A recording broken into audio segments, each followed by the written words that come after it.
Well, hey, hello. What we're doing today is downloading Reaper. So we go to our Google homepage or whatever web browser you're using and type in Reaper, DAW, and hit enter and go to this download region and download the software into your hard drive. Whether you have a Windows machine or a Mac machine, you need to know what type of operating system you have. Typically, a newer Windows machine will run 64-bit. So download and install this software. Now, the next item, just download it and install it. It will go very smoothly. Agree to all their stuff and just have it installed. Now, I am going to plan on loaning someone a Focusrite 2i2 driver.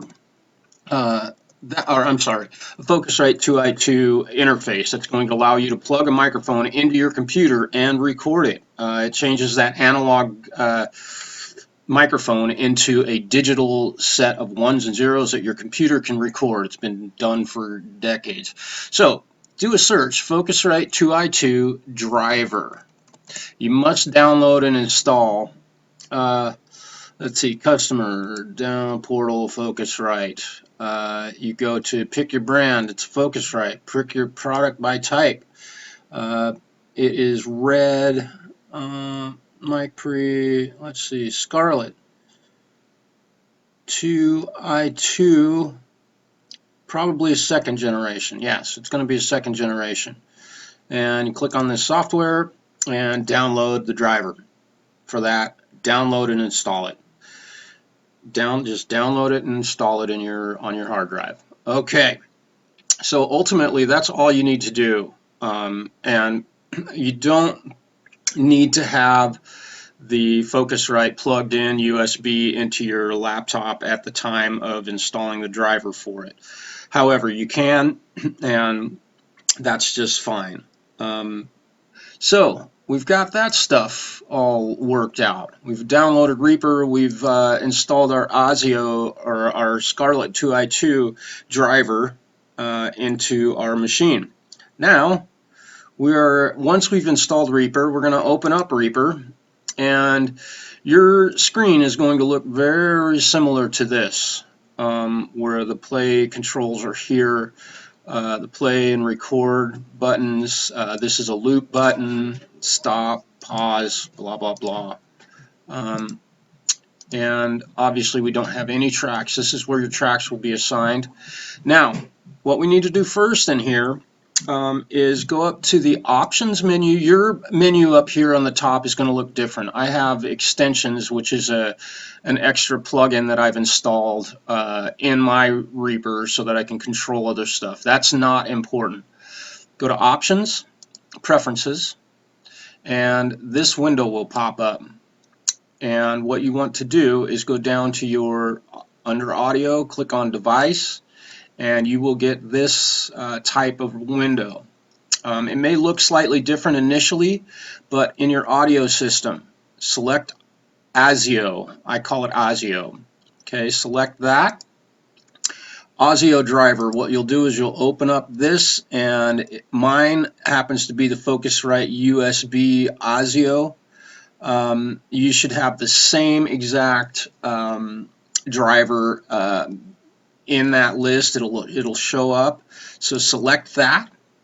Make sure that the enable inputs button is pushed, checked, and the Scarlett 2i2 has two inputs. So you'll select input 1 as your first input, and you'll select input 2 as your second input. I have 8 inputs on mine, so I have those all selected. You might also be the option might be input L or left for your first input and input R or right for your second input.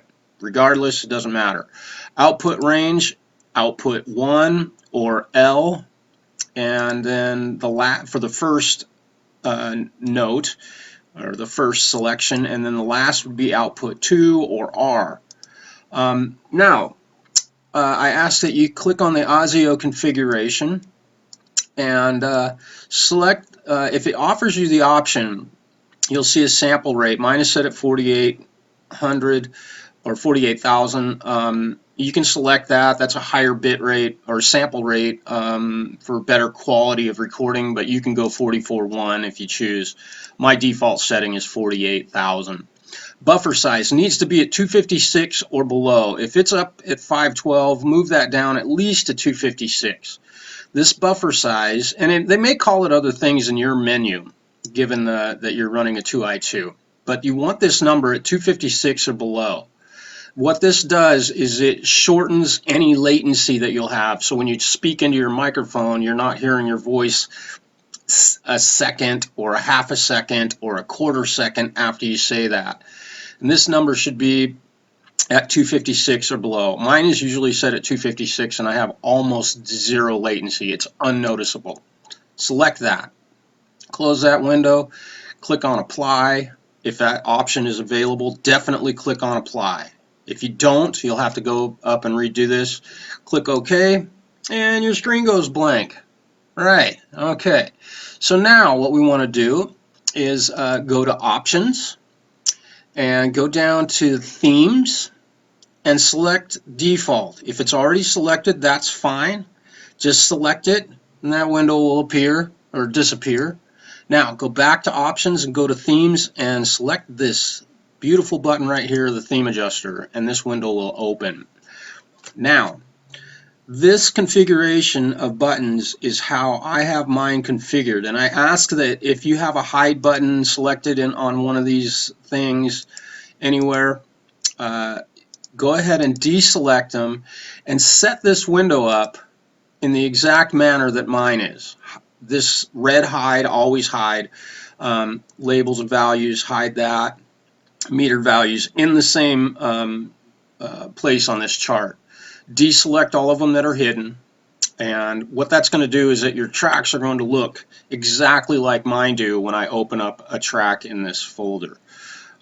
Once you've done that, go ahead and close this window, and nothing has changed. Okay, so your system is now set up to potentially be able to record, and we'll just see how this goes for you. So now we need to insert a track, and the way you do that is this dark gray area over here. This portion down here is the mixing console, and it will show up. You'll see how this works. The tracks will start to appear down here. But the way to insert a track is by double-clicking, meaning a double left click, bump, bump, and a track appears. You can right-click on that track and remove it. Okay, the other thing you can do is right-click and insert new track, or you can insert multiple tracks. Just insert a new track. Now, first things first, if you're using a microphone and you're going to be singing vocals, type vocal. You double click right next to this little speaker icon, type in vocal, and watch. I have mine set up so that if I type that in, the track turns yellow. That's a setting that I have in the extensions. I'm able to do that. Your track will remain gray. Don't let that. You can right click in here, go down to track color, set tracks to custom color, and you can pick blue.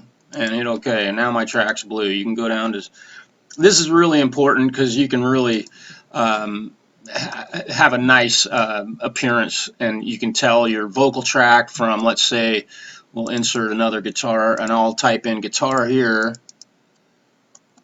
and watch what happens. Guitar turns green.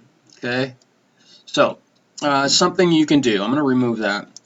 Now, what I'd like to do is drag this and make this track nice and big. You just grab the bottom of it till it turns into a double arrow, and you can make the track. So I like to do that. What you will do now is go to your input, this little cursor, and push on that. You want to go to input mono. Oh, let's stop right there. Before you do that, I want you to take your microphone with your XLR cable, your microphone cable, and plug it into channel 2 on the Scarlett 2i2 or your audio interface, whatever one you're using. Plug it into channel 2 and turn the gain on that control on channel 2 all the way down to 0 on the actual hardware itself. You have it, I'm assuming at this point you've got it plugged into your laptop via USB cable. Very simple, it powers up. Make sure that the 48-volt phantom power button is not pushed. It's not illuminated. You don't need that at this point. Okay, so turn your gain all the way down to 0. Now the next thing you need to do is take your headphones, plug those into the audio interface and the headphone output, and put them on your ears. Oh wait. Okay. Now, you've got your microphone plugged into channel 2, so what you will do is on this input, this is the input that this track is going to be reading from. You select input mono, and you'll select input 2 and or R if that's the option, and now your microphone is plugged into channel 2. On my system, I have it my microphone plugged into channel 4 because I have multiple outputs. And I'm tapping on my microphone right now, and we see nothing in the window. But the moment I click on this, oh my goodness, my microphone is now working. Okay. Now you are able to record. So let's change one thing about where this the Docker is located. This is your play controls and record. I don't like having them down here in the middle like this. So what I do is I right click and I go docked transport position and I go above ruler and watch what happens. Boom. Now my play and pause and stop and record are all positioned up here. And now if I push record, you will see that this is recording my voice onto a track, and it works great. Sounds great. Now the gain control on your Focusrite, I'm going to turn up mine, and you'll watch that this, I'm talking at the same volume, but you'll watch that that file gets a lot bigger and gets louder at this point. You can see you typically don't want to be hitting those types of marks, because if you're singing, you're going to peak the thing out right there. I clipped it, right? You want that thing so that when you're speaking at a nice volume, just as if you're speaking to someone, you know, and you have the microphone approximately 2 to 3 inches away from your mouth, that your waveform looks a lot like this. You can get right up on the mic and you can talk a little louder, but nothing's peaking at this point. So you can imagine if you're singing. And this is a delicate balance. You'll have to adjust the gain control on your channel 2 that your microphone's plugged into to balance for your particular voice. Now, aside from all of this, there is one special little device that I like to use, and this is the effects in button right next to the input control. Now I'm going to stop the recording, and I'm going to hit delete all. I don't want that stuff on here, and I'm going to go back to the beginning. I like to insert a VST plugin. Mine just pops right open. You select VST in this window, and your window may look slightly different than mine because I have some plugins that I've installed and downloaded from other third-party vendors. I select this one called Recomp. This is a compressor, the greatest effect ever made. I like to select modern vocal, and now you can see that the compressor is working ever so slightly up here, but if I drag this down, now it's really crushing my voice. This is what crushing is. You just want that thing to, you know, hit a little bit. This preset is amazing, and I usually don't adjust anything in this. What this is going to do, it's going to really help keep your voice at a real level volume while it's recording. And you can still clip your microphone, but aside from that, this is an amazing effect. Now, you can, without recording it, go up here and select, let's see, let's try reverb. We'll put that effect on there. And we'll go to presets, and we'll go to Sweet Verbo. Oh my goodness, that's kind of nice. And I can turn the wet mix of that down just so it's just audible. You know, you don't want to put a ton. I mean, if you want a ton of reverb on your voice, go ahead and make it real wet. But aside from that, you know, down here, it's just a nice ambience. And this is not recording onto the track. I've closed those windows. I'm going to push record. And yes, you can hear the reverb. Absolutely. Absolutely. But if I push stop and save that, okay, now if I push play again, you're going to hear exactly what I recorded. And yes, you can hear the reverb. Absolutely. Absolutely. Okay. Now, if I hit this power button right here next to the effect, now, there's no reverb on it. The compression has been recorded, and you'll notice that these files, none of them really get above a certain level. That compressor is really squeezing it and keeping everything smooth and even, and that's a real good professional way to record a vocal line. So this video is about done at this point. Let's take a look at inserting an audio file in here so that you can record to a vocal track. So I'm going to double click in here and create a new track, and we'll call it, what do we want to call it? Let's call it Angel from Montgomery. Okay, no capitals. Okay, click on this track. You right click out in here. I'm sorry. You click out in here and say insert media file. And let's see, I've got Angel from Montgomery, acoustic guitar. Let's see, Angel from Montgomery, drums and bass. Okay, I think I can click on this. I don't think I have any vocals on it. Okay, so here it is. All right, there it is. I'm going to click on this and just push the delete button. Or you can right click on it and let's see, remove items down here. Boom. Okay. Now I'm going to turn on some reverb. So I've got some reverb on my voice, and I'm going to hit record.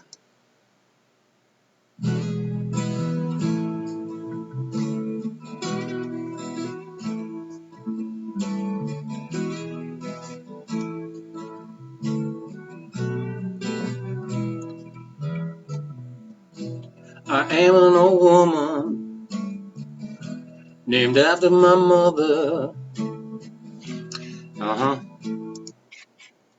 Save.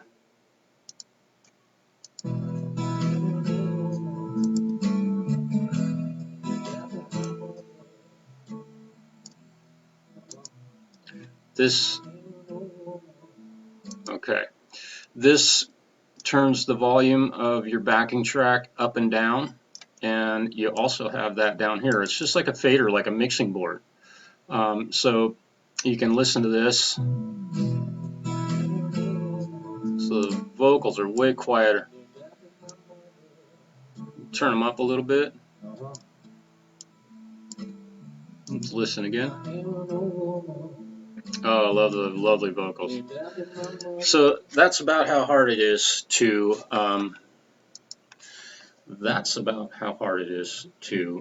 record using Reaper. There's not much to it. I've given you a few tricks. Hopefully you'll use this video to start recording immediately. Yeah, peace y'all.